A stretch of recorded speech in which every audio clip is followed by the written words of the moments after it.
Olá e sejam bem-vindos ao Linked Books. Eu sou a Cristina. Este é o canal do blog que lê livros e autores que foram mencionados por outros livros e por outros autores. Eu hoje trago-vos um vídeo sobre a Maratona Estações Literárias, edição de verão.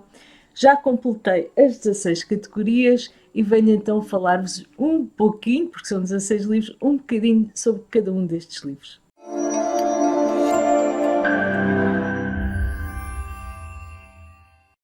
Muito obrigada pelo vosso interesse neste vídeo. Antes de mais, eu quero agradecer à Ana e à Andreia, da Phoenix Flight e a Croma dos Livros, as organizadoras desta maratona. Quero-vos dizer também que me diverti imenso a encontrar livros aí na estante que encaixassem em cada uma destas categorias. Nem sempre fiz boas escolhas, é verdade, mas no geral eu adorei participar nesta maratona. Já sabem, se quiserem, ainda estão muito a tempo de participarem. E eu também não vou deixar de participar, porque provavelmente irei ler outros livros que tenham mais páginas e que possa aqui encaixar, e haverá com certeza trocas, mas para já li um livro para cada uma destas categorias e é isso que eu vos vou mostrar. Uma das melhores leituras desta maratona foi Paul Auster, Continua Sem Me Desiludir. Apesar deste não ter sido o meu livro preferido dele, se tivesse que aconselhar um de entre aqueles que eu li, aconselharia O Invisível. Neste livro temos a história de um homem que não consegue adormecer e que conta histórias a si próprio. É sempre imprevisível, Paul Auster. Eu nunca sei o que esperar das narrativas dele e foi um livro que me deu imenso prazer ler. Obrigada, André, pela tua recomendação. A Volta ao Mundo em 80 Dias, de Júlio Verne. Eu sou uma super fã de Júlio Verne desde criança e este projeto do Linked Books tem-me levado a reler algumas destas obras e a descobrir que ainda me faltam ler muitas de Júlio Verne e tem sido um autêntico prazer. Este é um livro de aventura.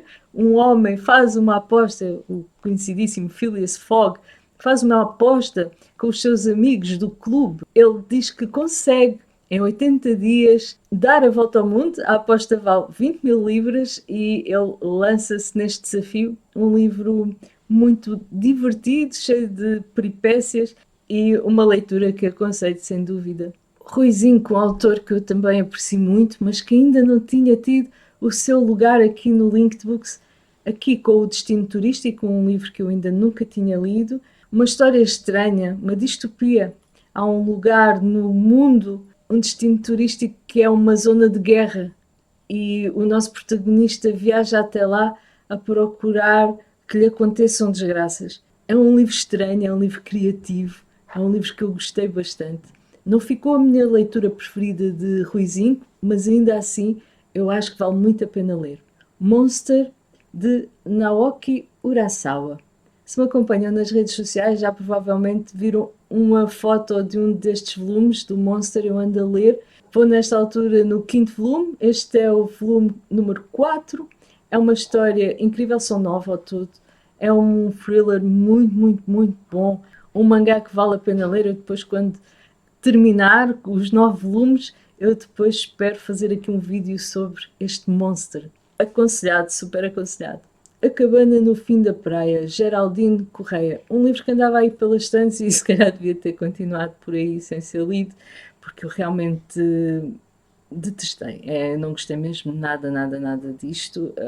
Não é nada o meu género de leitura e, para além disso, está, na minha opinião, bastante mal escrito, porque a história, enfim, é uma história, uma mulher que abandona Portugal com os seus 3 filhos e tenta refazer a sua vida e reencontrar-se nos Estados Unidos.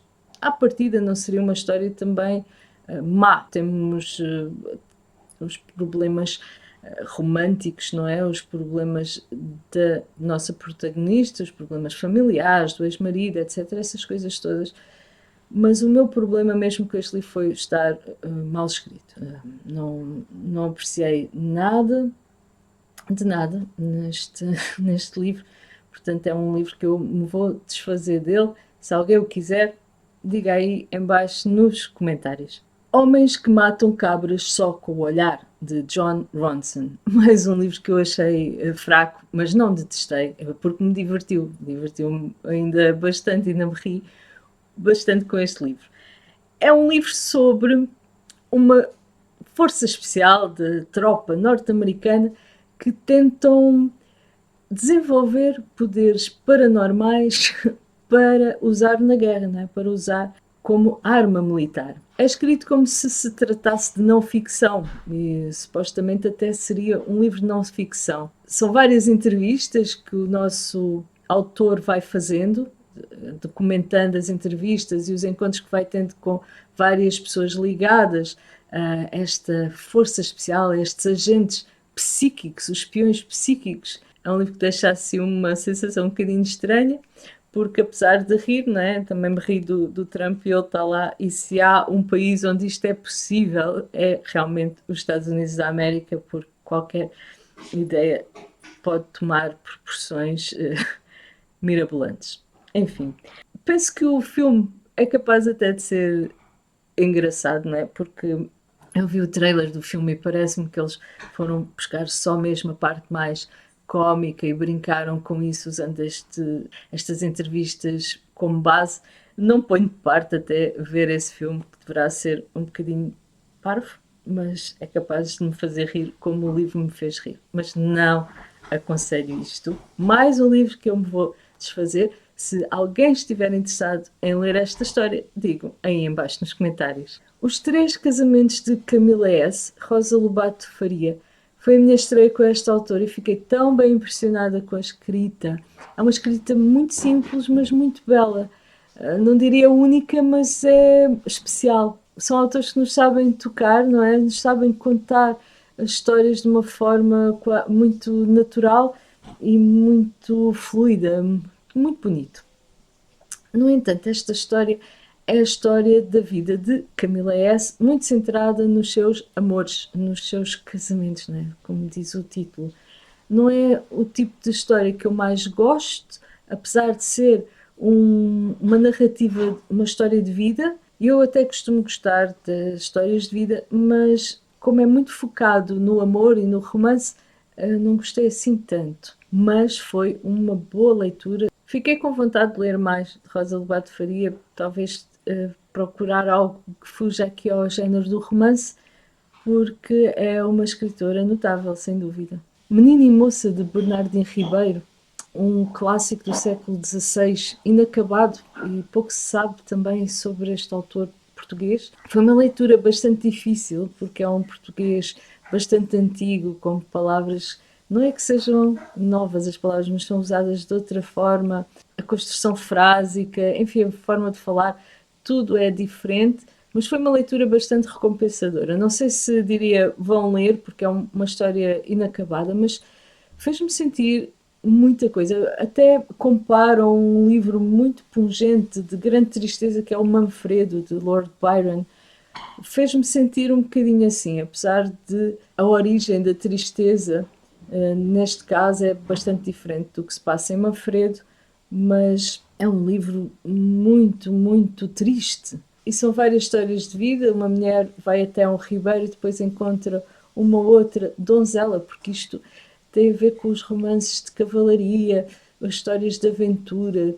Mas as histórias são muito tristes, é muito português, ai destino, ai destino. É um livro forte, com muita desgraça. E gostei. Não sei se o suficiente para vos recomendar, mas se são interessados pela história da literatura portuguesa e se ficaram aqui com algum interesse, é uma história inacabada, portanto fica sempre aquela sensação de que queríamos saber o desenlace da narrativa, não é? Mas foi muito positivo, eu gostei bastante de o ter lido. A Borra do Café, Mário Benedetti, bom, a melhor leitura desta maratona, foi incrível, foi excelente.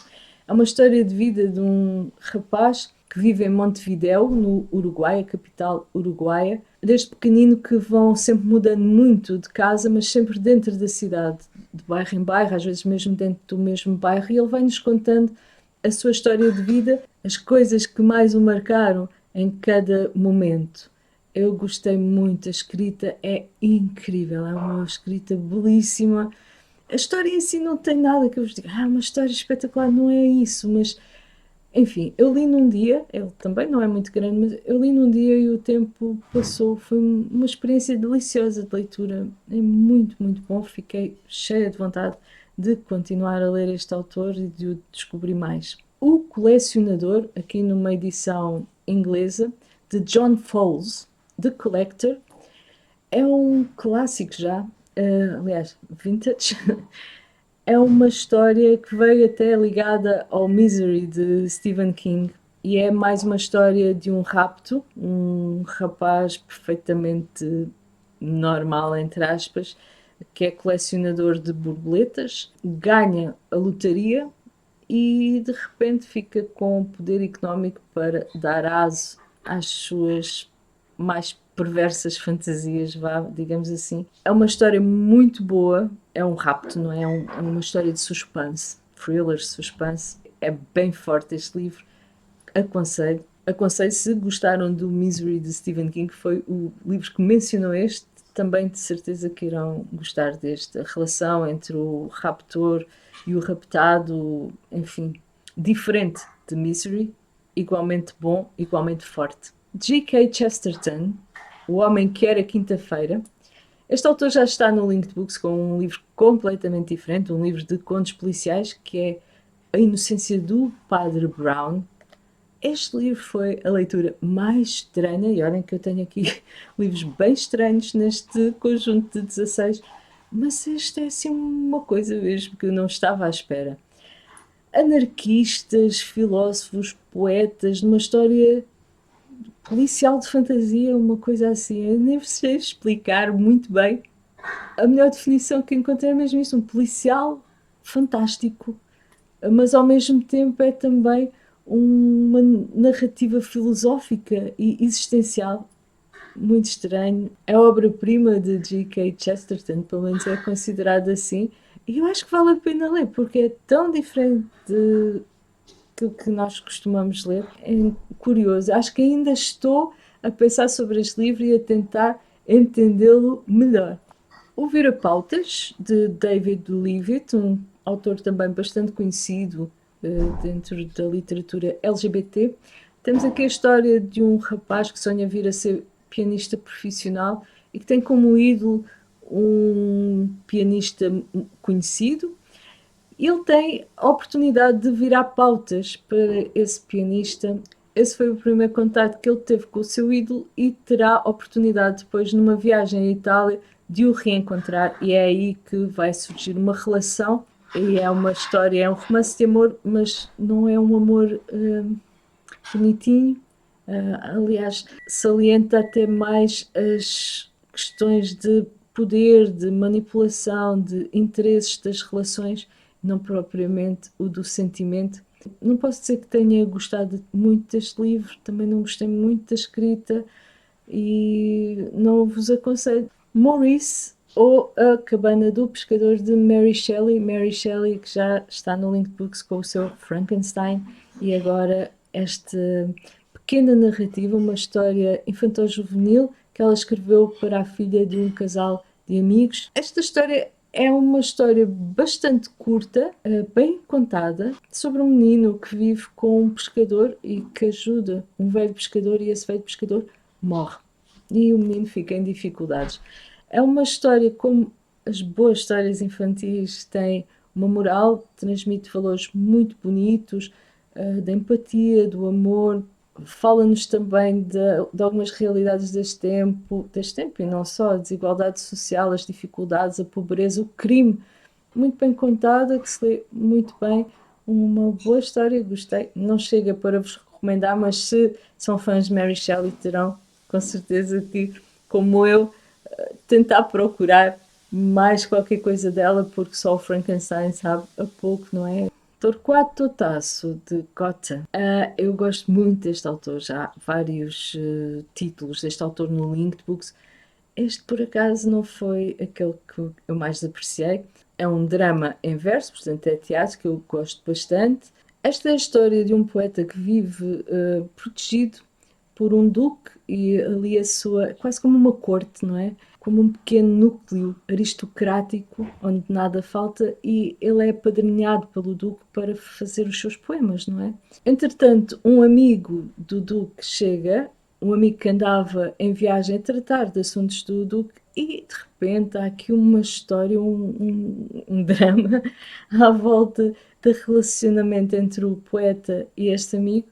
E este poeta é muito desconfiado, tudo é contra ele e assim. Diz que Goethe se comparava com este poeta, o que eu achei um bocadinho, enfim, não sei se gostei muito disso, lá está, vamos separar a obra do autor. Não foi a minha melhor leitura de Goethe, foi uma leitura razoável, não vos aconselho. Vanity Fair, de William Makepeace Thackeray, e, enfim, um tijolito, não é? 900 páginas, mais ou menos, assim. É uma história satírica. Este livro foi escrito para uma publicação e sendo em fascículos, durou vários meses até terminar a história. Fazia sentido nessa altura escrever assim muito. Agora esta história eu acho que podia ser resumida. Aliás, tenho aí um livro com 90 páginas que conta esta história. Eu gostei bastante, mas acho que tem páginas a mais. É uma história satírica sobre a sociedade inglesa do início do século XIX. A forma como ele nos conta a história é uma visão muito fresca, irónica, satírica, cheia de humor, mas no fundo é a sociedade inglesa dos clássicos que nós já estamos habituados a ler. Uma história depois também de casamentos e amores e, enfim, histórias normais, mas contadas de uma forma muito, muito, muito, muito boa. É uma escrita maravilhosa, mas já, quer dizer, podia ser menos páginas, não era preciso isto tudo. Decorre tudo muito devagarinho, à imagem daquilo que eram aqueles tempos também. É preciso transportar-nos para lá. Foi um prazer ler. Não sei se recomende, mas foi uma leitura bastante boa, bastante boa. The Curfew, de Jessie Ball. The Curfew quer dizer recolher obrigatório. Estamos aqui numa distopia. A leitura que deu origem a esta leitura foi Distância de Segurança, de Samantha Schweblin. Lembram-se, é um livro estranhíssimo e este não é menos estranho. Tal como aconteceu com a Samantha Schweblin naquele livro, o autor dá-nos só poucas informações sobre aquilo que se está a passar. Poucas palavras, então nós ficamos ali, como leitores, pendurados naquelas palavras a tentar perceber que realidade é aquela, que tal como aconteceu em Distância de Segurança, não é uma realidade facilmente reconhecível, portanto é uma realidade construída, uma realidade estranha, e é um livro que eu gostei bastante mesmo, é quase literatura experimental. Se o forem ler não vão à espera de uma narrativa normal, mas eu acho que valeu bem a pena, gostei muito de conhecer este autor, Jessie Ball, e o seu The Curfew. E foi assim, 16 livros. Em baixo terão os links daqueles que eu já fiz uma opinião mais completa, já fiz post no blog ou assim. Irei continuar a fazer o resto das opiniões à medida que vou tendo tempo, não é? E também, provavelmente, irei fazer outras leituras de substituição aqui para a maratona. Se estão a participar, desejo-vos uma boa maratona, um bom verão, até breve, boas leituras e um beijinho muito grande.